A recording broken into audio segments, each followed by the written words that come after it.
ஆன்மீகம் ஆனந்தம் சேனலுக்கு உங்களை அன்போடு வரவேற்கிறேன். ஆதிசங்கரர் அருளிய சௌந்தரிய லகரியில் 77வது ஸ்லோகத்தையும் அதற்குரிய மகிமையையும் இந்த பதிவில் நாம் பார்க்கலாம். சௌந்தரிய லகரியில் ஒவ்வொரு ஸ்லோகத்தினை துதிப்பதினால் ஒவ்வொரு பலனுண்டு. அதுபோல இந்த ஸ்லோகத்தினை துதிப்பதினால் ராஜவசியம் மற்றும் சர்வஜன வசியத்தையும் பெற முடியும். ஸ்ரீ குருப்யோ நமஹ.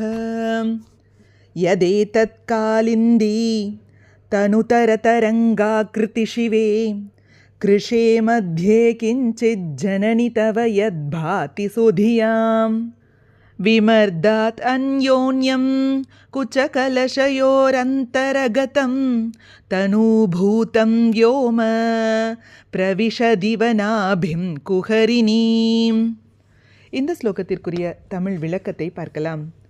அம்பிகையின் மெலிந்த இடையின் மேற்புறத்தில் கருத்த வண்ணம் கொண்ட யமுனையின் மெல்லிய அலையை போன்று விளங்கும் உரோம வரிசை ஞானிகள் மட்டுமே காணக்கூடியது ஆகும்.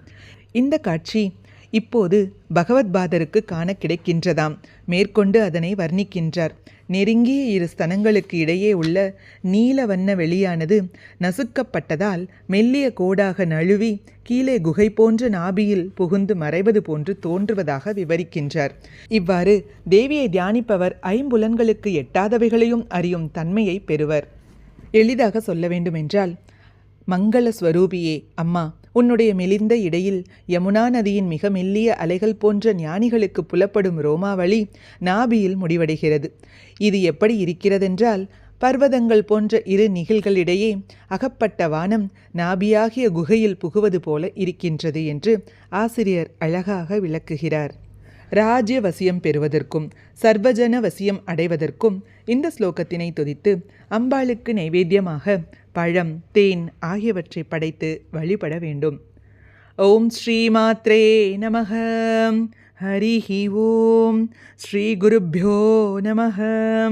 ஹரிஹி ஓம். இது போன்ற ஸ்லோகங்களுக்கும் ஆன்மீக விஷயங்களுக்கும் மறக்காம நம்ம சேனலை சப்ஸ்கிரைப் பண்ணிக்கோங்க. நல்லதே நடக்கட்டும், நன்மையை பிறக்கட்டும். நன்றி, வணக்கம்.